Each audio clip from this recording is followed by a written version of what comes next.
Oo, ikaw. Alam mo bang napakapalad mo? Psst, ikaw, oo. Napakapalad mo rin. At ikaw na nanonood ngayon, napakapalad mo. At narito ang 5 bagay patungkol sa salita ng Diyos sa Matthew 5:1-7 at sinasabing may 5 bagay kung bakit napakapalad mo.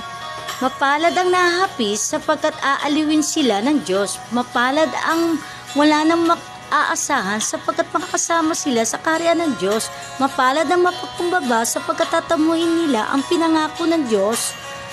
Mapalad ang nagmimiting makatupad sa kalooban ng Diyos sapagkat ipagkakaloob din sa kanila ang kanilang minimiti. Mapalad ang mahabagin sapagkat kahabagan din sila ng Diyos. Yan, alam mo na ngayon, my brothers and sisters, kung bakit mapalad ka.